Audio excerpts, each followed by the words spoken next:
Hello, second graders. Happy Tuesday. Today I'm going to read a book that I thought about yesterday. My wife Lisa was playing her flute, and it made me think of this book called The Paper Crane by Molly Bang. And it made me think of this book because one of the characters in the book plays a flute. And Molly Bang is an illustrator and an author of children's books and some adult books, but mostly children's books. And you might know her from this book, When Sophie Gets Angry, really, really angry. This is probably one of her most famous books,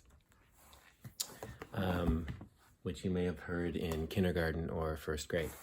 But I'm going to read this one today, The Paper Crane.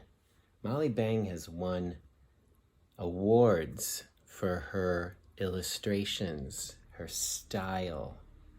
And as you read this book, I'm going to zoom it in a little bit every now and then. And I want you to think about, why does she deserve awards for her illustrations? What makes her illustrations so different or special?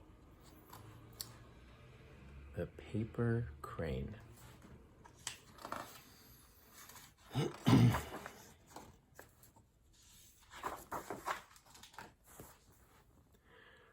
A man once owned a restaurant on a busy road. He loved to cook good food, and he loved to serve it. He worked from morning until night, and he was happy.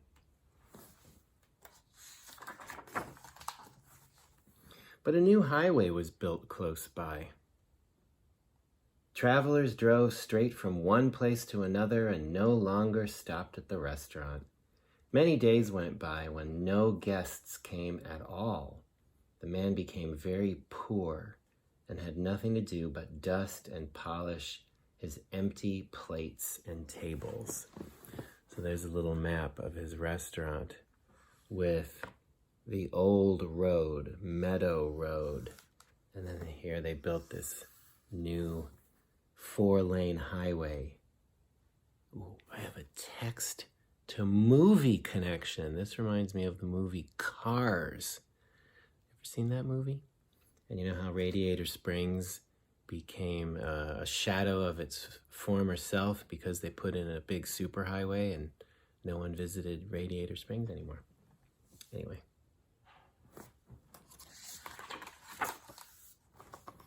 One evening, a stranger came into the restaurant.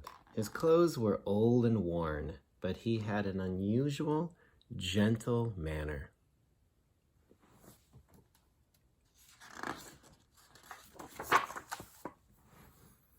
Although he said he had no money to pay for food, the owner invited him in to sit down. He cooked the best meal he could make and served him like a king. When the stranger had finished, he said to his host, "I cannot pay you with money, but I would like to thank you in my own way."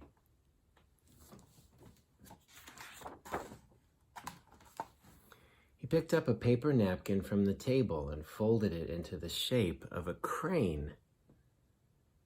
"You have only to clap your hands," he said, "and this bird will come to life and dance for you. Take it and enjoy it while it is with you." And with these words, the stranger left.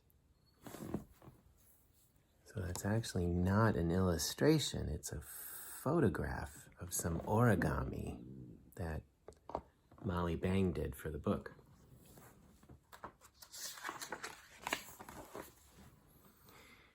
It happened just as the stranger said.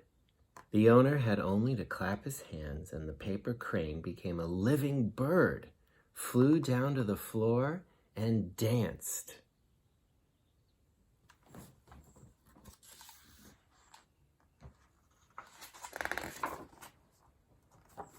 Soon, word of the dancing crane spread, and people came from far and near to see the magic bird perform. I'm going to zoom in on these illustrations. I want you to take a look at them. See if you notice anything different about them compared to other kinds of illustrations.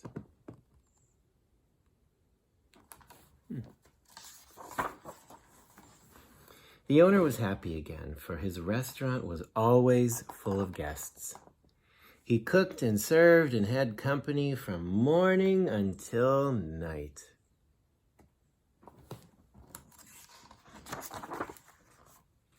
The weeks passed, and the months.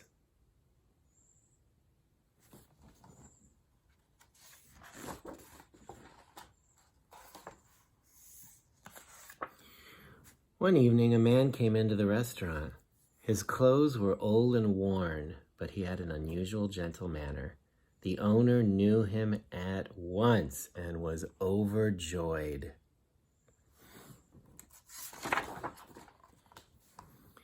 The stranger, however, said nothing. He took a flute from his pocket, raised it to his lips, and began to play.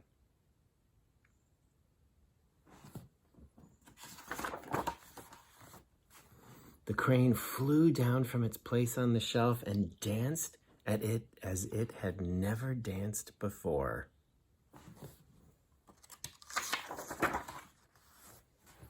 The stranger finished playing, lowered the flute from his lips, and returned it to his pocket. He climbed on the back of the crane, and they flew out of the door and away. I did not expect that to happen. That was unexpected. The restaurant still stands by the side of the road, and guests still come to eat the good food and hear the story of the gentle stranger and the magic crane made from a paper napkin. But neither the stranger nor the dancing crane has ever been seen again.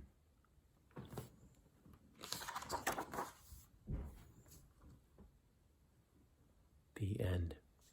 I'm going to zoom in on that illustration again, just so you can see the details. So, any ideas about what makes the illustrations in the paper crane different than what you might be used to? Well, if you noticed, you may have noticed that these illustrations are actually cut out and put on a background that Molly Bang drew. So you can kind of see the shadow under what she cut out after she laid it onto the background. Really interesting way of doing it. It's beautiful. And a beautiful story, a little bit of realism, a little bit of magic. I guess you could call it magic realism. It's a hot one today. It's already hot, and it's just the morning. So make sure you drink lots of water today. Get outside, have some fun. Wear some sandals. And I'll see you tomorrow.